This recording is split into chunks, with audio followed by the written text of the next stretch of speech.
नमस्कार, मैं हूं आपके साथ प्रिया सिंह सोमवंशी। देश और दुनिया की 100 बड़ी खबरों पर नजर डालेंगे फटाफट अंदाज में। राजस्थान में फिर सियासी पारा हाई। 2 दिन के दौरे पर जयपुर पहुंचे अजय माकन। गहलोत कैबिनेट के विस्तार से पहले एक एक विधायक का फीडबैक ले रहे हैं।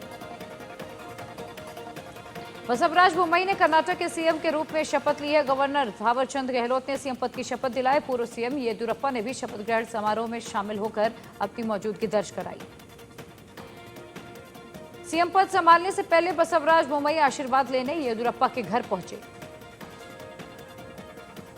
येदियुरप्पा की तरह ही बीजेपी ने एक बार फिर नए मुख्यमंत्री के रूप में लिंगायत समुदाय को ही चुना है। बोम्मई भी इसी समुदाय से आते हैं। ये माना जा रहा है कि नेतृत्व में बदलाव के लिए बीजेपी अपनी कोर वोट बैंक लिंगायत समुदाय को दरकिनार नहीं कर सकती।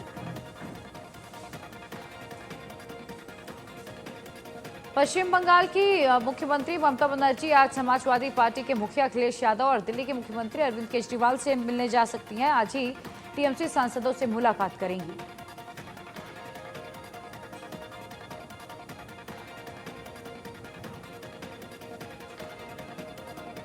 बीजेपी ने उत्तर प्रदेश के सांसदों की 2 दिवसीय बैठक बुलाई है। बैठक बीजेपी अध्यक्ष जेपी नड्डा की अगुवाई में होगी।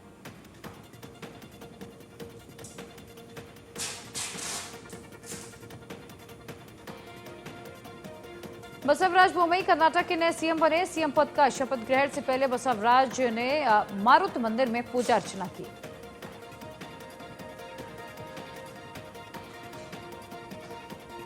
पहले दिन यानी आज पश्चिमी यूपी के सांसदों की बैठक होनी है, जबकि 29 जुलाई को पूर्वी यूपी के सांसदों की बैठक होगी।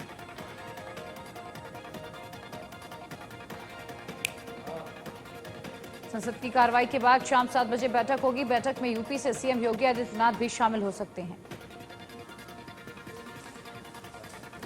उत्तर प्रदेश बीजेपी अध्यक्ष स्वतंत्र देव सिंह भी बैठक में मौजूद होंगे। राहुल गांधी ने लोकसभा में स्थगन प्रस्ताव दिया। पेगासस जासूसी कांड पर चर्चा के लिए स्थगन प्रस्ताव दिया गया।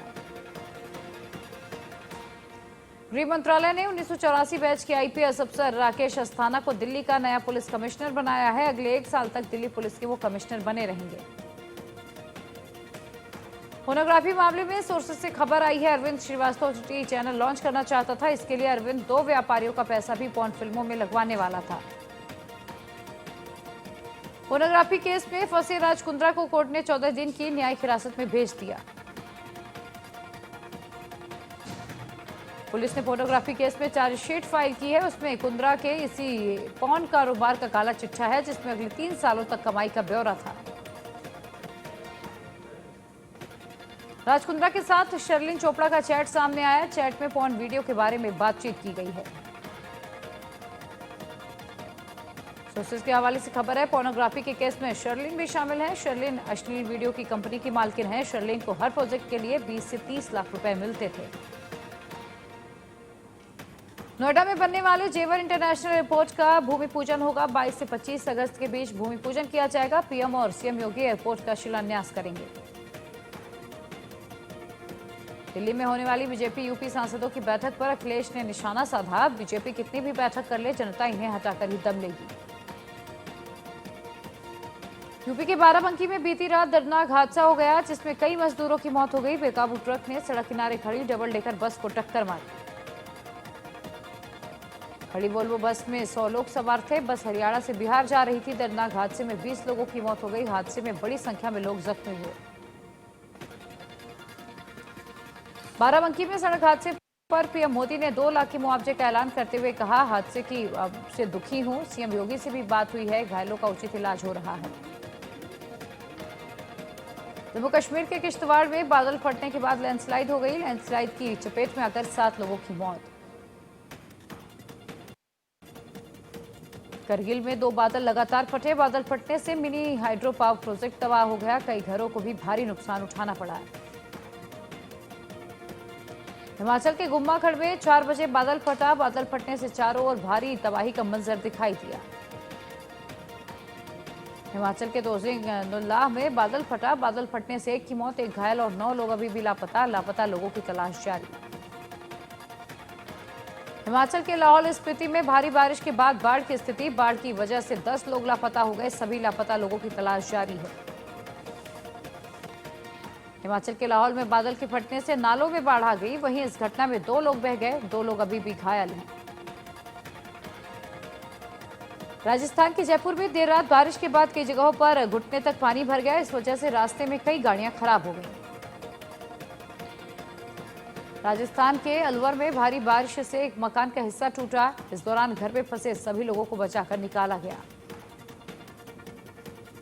राजस्थान के कोटा में लगातार बारिश के बाद पार्वती नदी उफान पर है। इस वजह से इटावा श्योपुर हाईवे जाम है।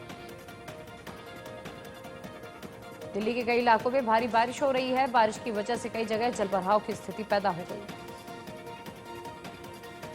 मुंबई में बीजेपी नेता देवेंद्र फडणवीस ने कोकण के बाढ़ प्रभावित इलाके के लिए राहत सामग्री रवाना की, जिसमें जरूरत का सारा सामान शामिल है। महाराष्ट्र में कोल्हापुर के बाढ़ प्रभावित इलाकों का डिप्टी सीएम अजित पवार ने दौरा किया। डिप्टी सीएम ने लोगों की समस्याएं सुनी, उसे दूर करने का आश्वासन दिया।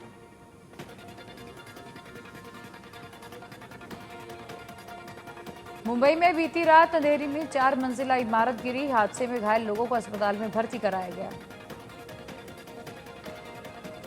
महाराष्ट्र में भारी बारिश के कारण आई बाढ़ और भूस्खलन से 6 जिलों में भारी तबाही हुई। भूस्खलन और बारिश में अब तक 209 लोगों की जान चली गई। महाराष्ट्र के सांगली में बारिश के बाद बाढ़ का खतरा अब कम हो गया, लेकिन अभी भी कई इलाकों में पानी भरा है, जिससे लोगों को काफी परेशानी हो रही है। एमपी के पन्ना में भारी बारिश के बाद नदी नाले उफान पर, शहर के कई इलाकों में जनजीवन प्रभावित हुआ। यूपी के वाराणसी में कल शाम 1 घंटे के बारिश ने सरकार की पोल खोली। बारिश के चलते ड्रेनेज व्यवस्था ध्वस्त दिखाई दी। निचले इलाकों में हाल बेहाल है। देश के 3 राज्य यूपी, बिहार और दिल्ली में भारी बारिश का अलर्ट जारी किया गया। अगले 3 दिन तक यहां पर भारी बारिश हो सकती है। देश में पिछले 24 घंटे में 43,654 नए मामले आए, 640 की जान चली गई। पिछले 24 घंटे में दिल्ली में कोरोना के 77 नए मामले दर्ज किए गए, 2 की मौत। महाराष्ट्र में एक दिन में 6,258 नए मामले दर्ज किए गए, 254 मरीजों की मौत हुई। महाराष्ट्र में कोरोना मरीजों की संख्या 62 लाख के पार है। अब तक कोरोना से 1,31,000 से ज्यादा लोगों की मौतें हुई। यूपी में 24 घंटे में 18 नए कोरोना के मामले आए, 4 लोगों की कोरोना से जान चली गई। केरल में पिछले 24 घंटे में कोरोना के 22,000 से ज्यादा मामले आए, 156 मरीजों की मौत। दुनिया में अभी तक 19 करोड़ 69 लाख से ज्यादा कोरोना के मामले आए। अभी तक कोरोना से 41 लाख से अधिक लोगों की मौतें हो चुकी हैं। अमेरिका में पिछले 24 घंटे में कोरोना के 51,252 मामले दर्ज किए गए, 309 की मौत हुई। ब्राजील में 41,411 मामले आए। अभी तक कोरोना से 62 लाख से अधिक लोगों की मौतें हुई। यूपी के सीतापुर में एक बिल्डिंग में ब्लास्ट हो गया। सूचना लगने पर पहुंची दमकल की टीम ने आग पर काबू पाया। हरियाणा के जींद में ट्रक और बाइक की जोरदार टक्कर हो गई। हादसे में बाइक सवार 4 युवकों की मौत। मुंबई के बांद्रा इलाके में जेजे कॉलोनी के कुछ लोगों पर अज्ञात लोगों ने हमला कर दिया। हमले में 7 लोग घायल। यूपी के गाजियाबाद में चोरों ने खाली पड़े घर में चोरी की वारदात को अंजाम दिया, जहां चोरों ने लाखों रुपए के गहनों और नकदी पर हाथ साफ किया। मध्य प्रदेश के भोपाल में तेज रफ्तार ट्रक और कार में टक्कर। हादसे में कार सवार 4 युवकों की मौत।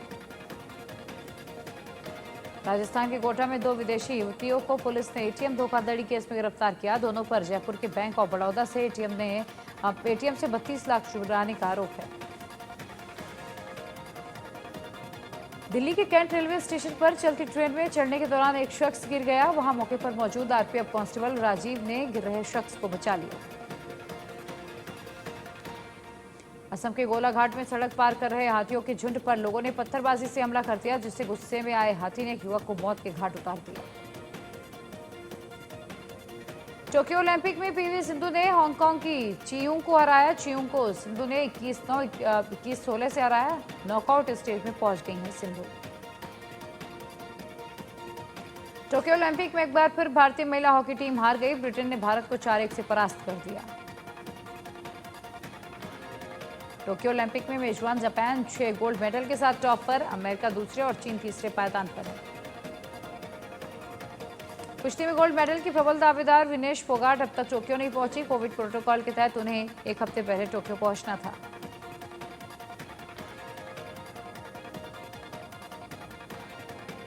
वीजा की अवधि खत्म होने के चलते वो फ्लाइट नहीं पकड़ पाई। उन्हें 5 अगस्त को पहला मुकाबला खेलना है। विनेश कुश्ती में गोल्ड मेडल की प्रबल दावेदार है। कृणाल पांड्या कोरोना पॉजिटिव हो गए, जिसके चलते भारत श्रीलंका के बीच होने वाला दूसरा टूर्नामेंट रद्द हो गया है। भारतीय महिला बल्लेबाज माफ कीजिएगा मुक्केबाज लवलीना ने जर्मनी की खिलाड़ी को 3-2 से मात दी। लवलीना की अगली फाइट 30 जुलाई को है।